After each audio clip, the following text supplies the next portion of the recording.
Okay, so kumusta anak? Sana bawat isa sa inyo ay nasa maayos na kalagayan dahil malawakan ngayon ang lubog sa Pampanga. So explain ko lang yung first activity ninyo doon sa inyong performance task, which is dividing fraction using models. So baka merong sa inyo yung nalilito, explain ko lang. So dito, meron tayong tatlong circle dito, di ba? Okay, meron tayong outer, middle, at saka yung centered circle. Itong nasa centered circle na to, it serves as common divisor. So, ito yung pang-divide natin. Tapos, ito yung mga dinidivide natin, yung mga dividend. No? Tapos, kapag ni-divide ninyo yung divisor tsaka dividend, dito nyo ilalagay yung mga sagot. Ayan, dito yung quotient naman sa blue na to. Ayan, no? Halimbawa, 1, divide it by 1/2. Tapos yung sagot dito nyo ilalagay. No? Tapos, meron table dito sa baba. Okay. So, ilalagay nyo dito yung equation ninyo. Halimbawa, yung kanina, isulat lang ninyo dito yung solution ninyo. 1, divide it by 1/2. Tapos, i-apply lang ninyo yung keep, change, and flip na method ninyo when you are dividing fraction. Then, yung sagot ninyo, halimbawa nakuha nyo yung 1/2, gawan ninyo ng model niyan dito. No? Draw your model on the given table. No? Okay? So, ipapakita ko dito sa example natin kung paano siya sasagutin. No? Okay.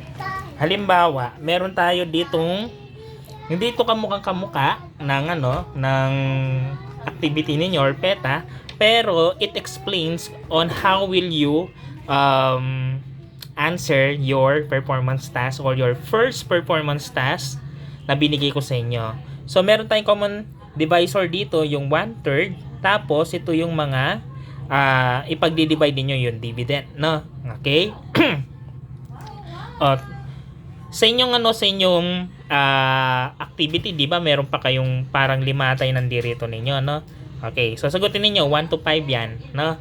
Okay? So sir, saan po namin nilalagay doon sa table sa baba yung pang 5? Idagdag na lang ninyo, no? Kung hindi magkasya, lagay ninyo sa likod, no? Okay. Halimbawa, dito start tayo sa number 1. Ito yung first dividend natin. So paano natin siya sasagutin? So, dito sa equation, so, meron tayong 1 dyan. Okay, 1. Tapos, divide it by 1/3. Then, apply natin yung method na keep, change, and flip. Okay. Keep, ibig sabihin, walang babaguhin kay 1, no? Pero since ang 1 ay whole number, para hindi tayo malito, lagyan natin siya ng imaginary number 1 sa baba na denominator 1. Okay, tapos itong change na to,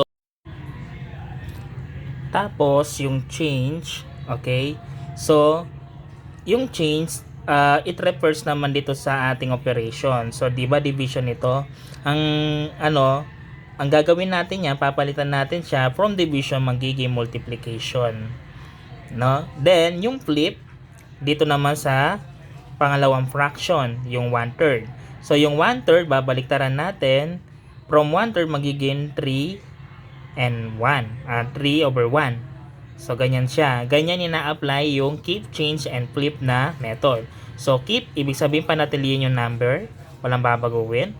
Tapos, change, from division magiging multiplication. Then, flip, babalik na rin natin yung ikalawang fraction. At kapag natapos na natin gawin niyon, we are going to apply the direct multiplication. So, 1 times 3, 3.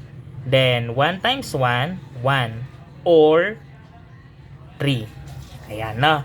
Tapos, since whole number siya, ibig sabihin, kapag gumawa tayo ng model, gagawa tayo ng buo, hindi siya hati-hati, no?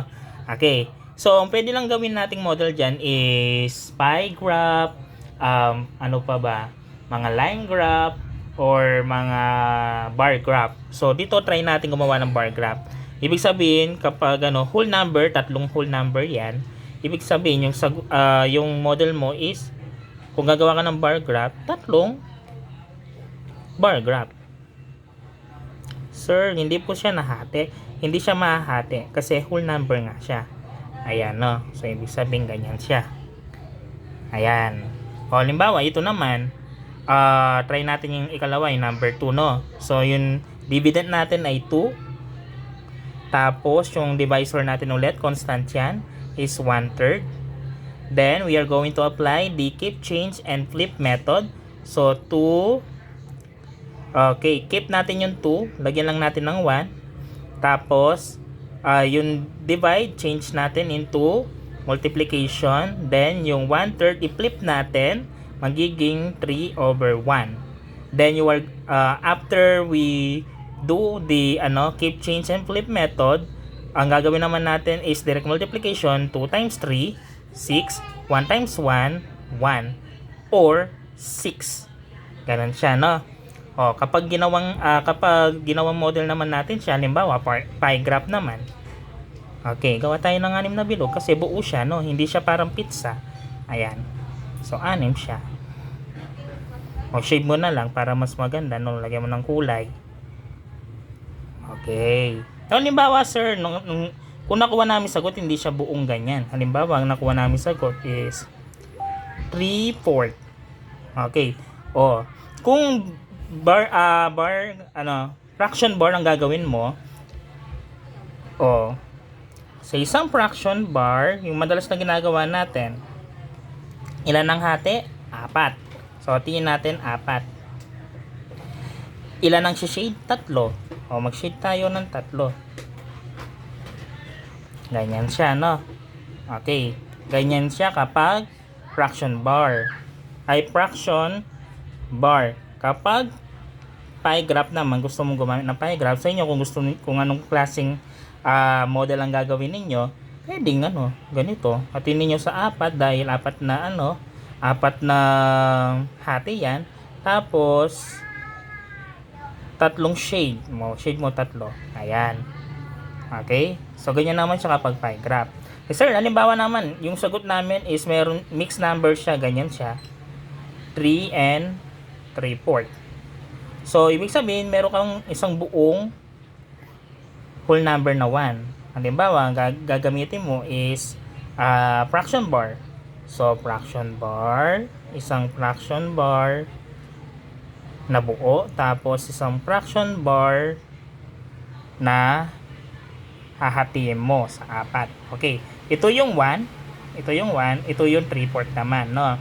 3/4 may 4 na hati, tapos isang shade, 3 shade. Tapos dito, dahil buo siya, isi-shade mo lahat. Okay? Ayan, ganyan yung 1 and 3/4. Hatiin natin ng 4 yan kasi bawat isa dyan may 4 na hati. Halimbawa naman kapag pie graph. Gawin mo yung isa, buo yung isa naman, hatiin mo sa 4. Then, shade mo ng 3. Ganyan. Okay, tapos yung isa, shade mo lahat kasi buo ito, whole number. No, ganyan naman yung 1 and 3/4. No? Okay? Para hindi kayo malito, hatiin mo rin. Ibig sabihin, ito, lahat, buo, lahat may shade. Tapos dito, 3 lang ang may shade out of 4.